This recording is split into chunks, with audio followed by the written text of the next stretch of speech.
はいどうも、今回は電気工事に欠かせない計測器の一つであるこちらの設置抵抗計を清掃と少し改造して使えるようにします。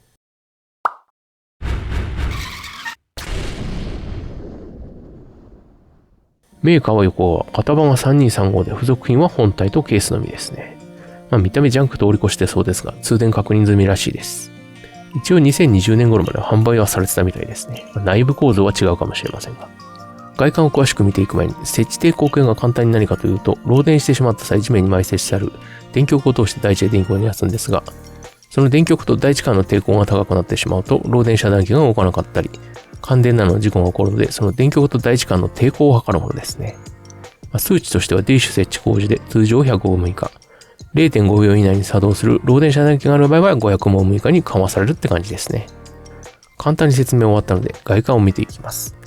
まずはケースから本体を取り出してしまいます。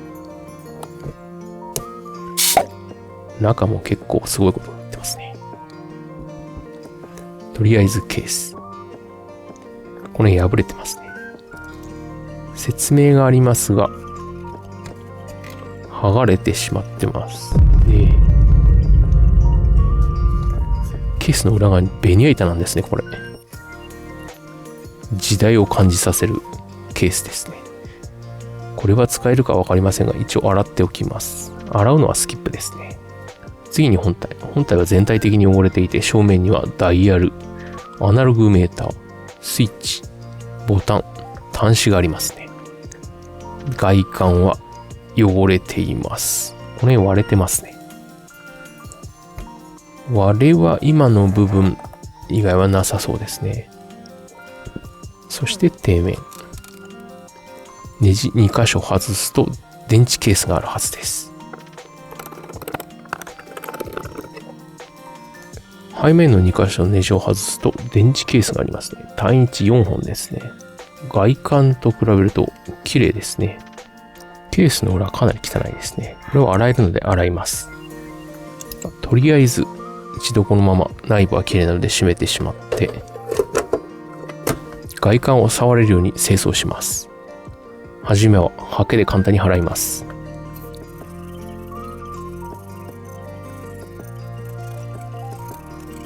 軽くハケで払っただけですが、だいぶ綺麗になりますね。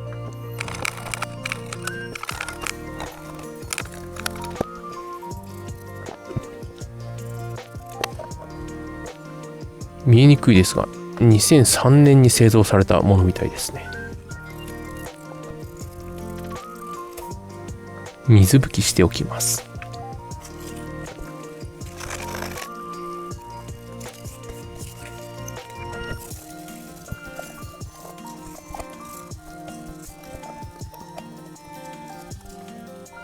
ダイヤルですが、ダイヤルは外してしまうと数値が変わってしまう可能性があるので、このまま清掃します。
プッシュボタンスイッチにもごらついてしまってますね。内部から閉めないとダメですね。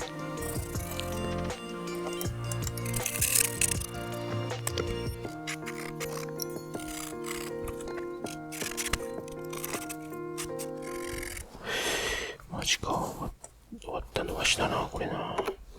本体の黄ばみは経年劣化なのでどうしようもありませんが、掃除はできました。掃除はできたんですが、残念なお知らせです。若干ねじ締めすぎて割れましたね。これは後でこの辺にテープを貼ってごまかすことにします。そんなに締めてないんですけどね。これは残念ポイントですね。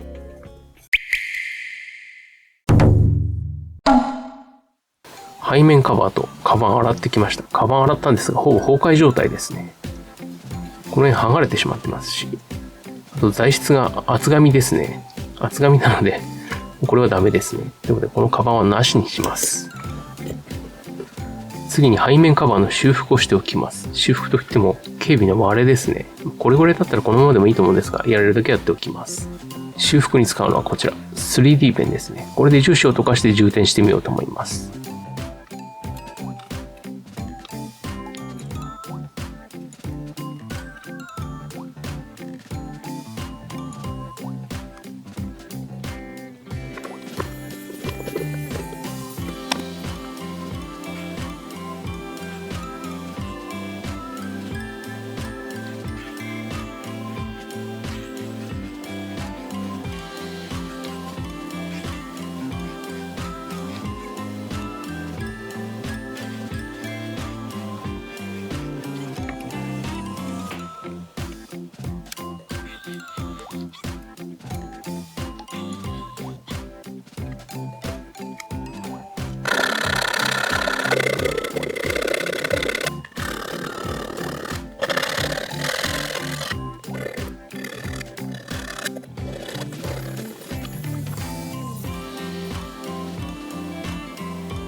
見た目は悪いですが、ホコリが入り込まない程度まで補修できたので、これで OK にしておきます。背面カバーの補修が終わったついでに、メーターのひび割れですが、原因は力加減ではなく、清掃に使用したアルコールでした。経年劣化しているところにアルコールでとどめを刺してしまった感じですね。で、今回どうするかですが、カバーの交換も考えたのですが、全て分解しないといけないので、今回は艶消しのカッティングシートでごまかしておきます。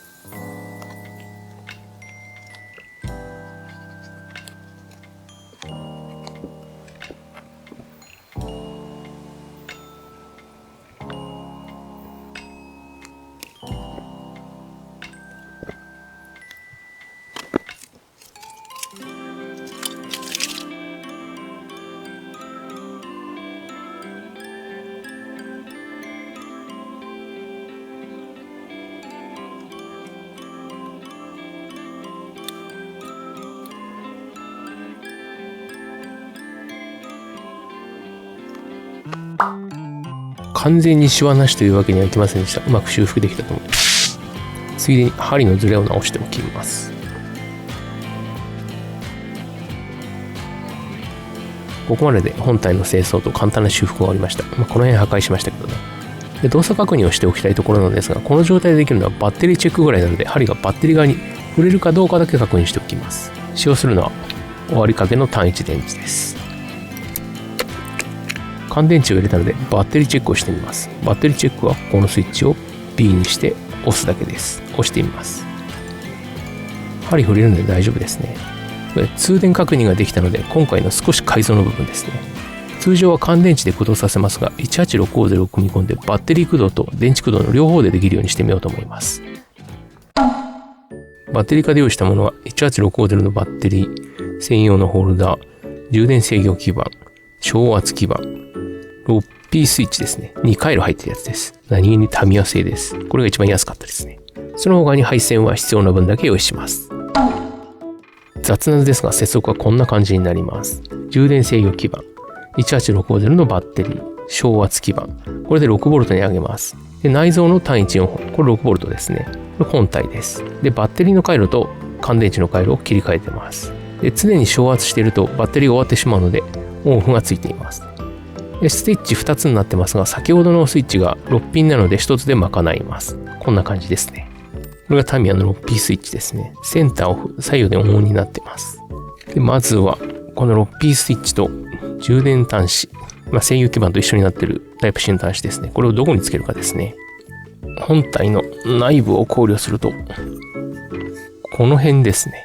右側のこの下のあたりが空いてるので、この辺につけようと思います。簡単な位置的には、この部分とこの辺ですね。マーカーで印をした位置が大体の位置で、こんな感じにつきます。これを埋め込むのでないものとして、操作はこんな感じなので邪魔にもならないですね。タイプ C コネクタがついた充電制御基板は、内側からこんな感じですね。しっかり位置出しをして穴を開けていきます。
まだ配線してませんが、つくとこんな感じになります。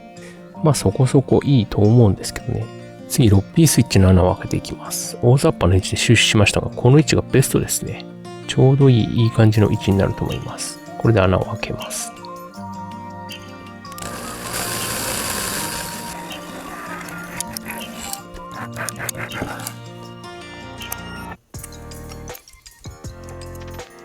貼り付けするとこんな感じになります。レトロ風味でいいんじゃないですかね。タイプ C の充電端子とスイッチを仮付けするとこんな感じですね。そこまで違和感はないですね。次に内部の配線をしてしっかり取り付けていきます。配置としてはバッテリーケースと昇圧基板を貼り付けて、さらに下の基板に貼り付けるって感じですね。配線は先ほどの雑な図にやったんですが、内部配線の接続先は電池ケースから言ってるマイナスがここにあるので、マイナスがここですね。で、プラス配線はこれにつながっています。で、これを外して使うって感じですね。で、やっていきます。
途中間違えましたが図の通りに配線できました。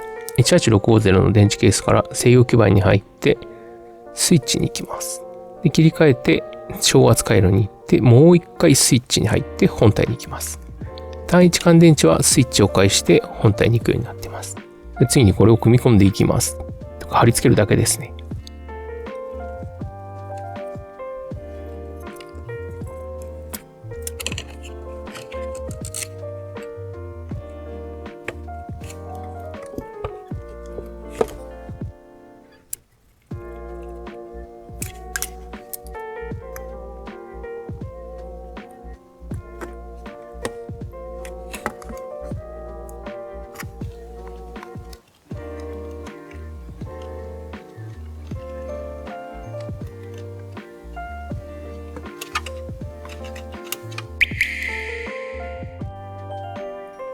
バッテリーケースの配線が短すぎたので交換します。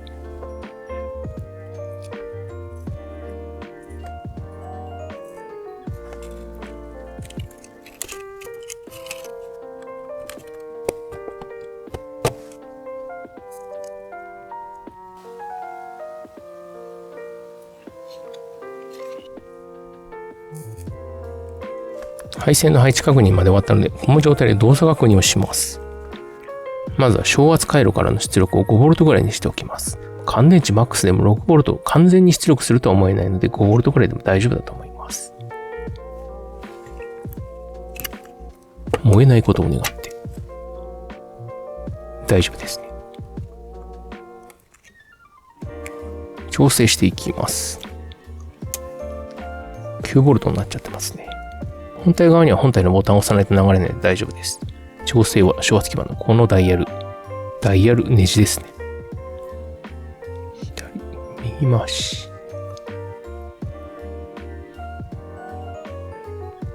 5V にしておきました。まずは内部電池、左側に倒します。押します。大丈夫ですね。次、18650が右側です。大丈夫ですね。5V にしましたが、5V だと少し多いかもしれないですね。少し下げておくかもしれないです。次、充電ができるかですね。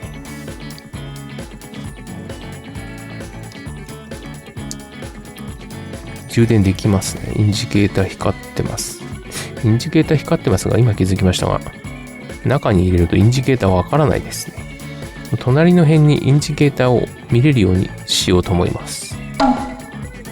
インジケーター確認用の穴を開けておきます。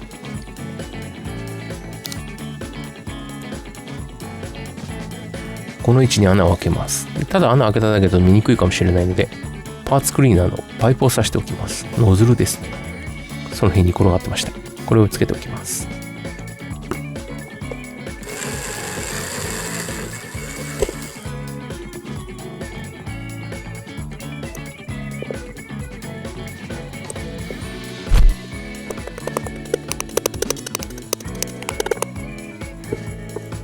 コネクタは仮ですが、インジケーターを埋め込めたので確認してみます。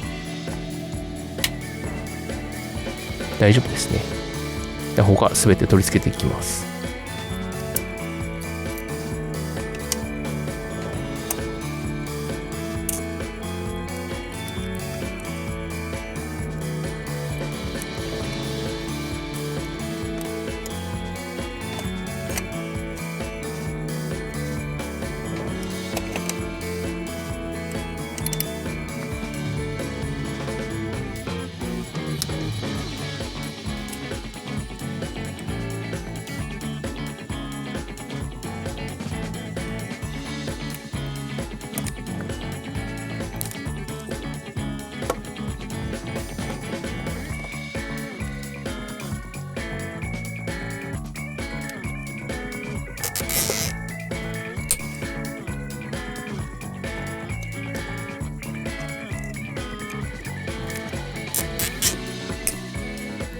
5V でも電圧高かったので少しだけ下げておきます。